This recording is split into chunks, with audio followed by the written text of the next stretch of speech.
Good morning, જય શ્રી કૃષ્ણ. સવારનો ચા દૂધ પીવે છે શિવભાઈ. જો વાગી ગયા છે બપોરના 1 ને છોકરાઓ જમવા બેસી ગયા છે. દેવાંશીબેન ખાય છે ખાંડ ભાત, શિવભાઈ ખાય છે દાળ ભાત. હાય શિવ, જય શ્રી કૃષ્ણ. હાય દેવાંશ. જો ગરમી સિઝન ચાલુ થઈ ગઈ છે તો આપણે હવે આજથી ગોદડા ધોઈ નાખ્યા છે, ગરમ કપડાં ધોઈ નાખ્યા છે. બધા ગરમ કપડાં ધોઈને હવે મૂકી દઈશું. આપણે ગોદડા ધોવાઈ ગયા છે.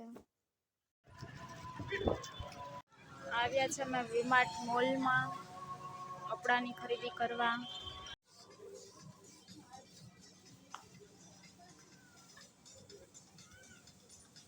ચોક બજારમાં આવ્યા છીએ. હવે મોલમાં તો કપડાનો મેળ ના પડ્યો દેવાંશીના.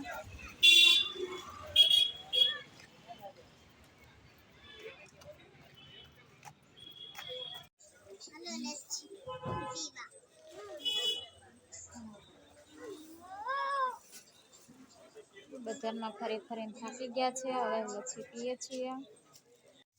જો દેવાંશીબેનના કપડાં લઈ આવ્યા છીએ. દેવાંશીબેન ખોલે છે. તો જો એક જોડી આ લીધેલા છે,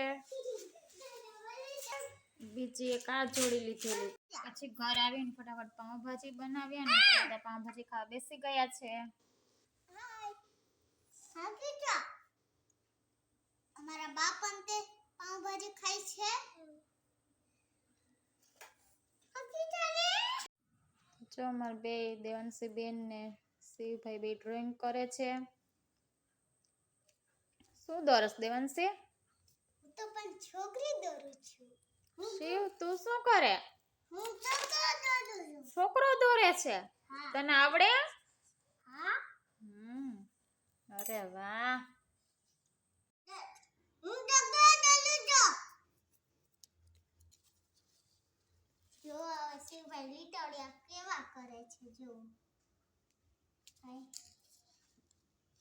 જો રાતના વાગી ગયા છે 10:30 ને બધા ઠંડુ પીવે છે. સોડા પીવું છું. તને ભાવે સોડા? હા. તો પીવા માંડ. હા. કેવી લાગી? ખોદી વાલે. કડવી? હા. તો રેવા દે ને ભાઈ. હું પી જાઉં? નહીં. નહીં. કા? તો આ તો બધું બલાતા નથી. ચલો બધા ઠંડુ તરબૂચ ખાવા. વાગી ગયા છે રાતના 11:30. બધાને ગુડ નાઇટ, જય શ્રી કૃષ્ણ. મળશું કાલ સવારે પાછા. તમને મારા બ્લોગ ગમ્યો હોય તો લાઈક કરો, શેર કરો અને સબસ્ક્રાઈબ કરી દેજો.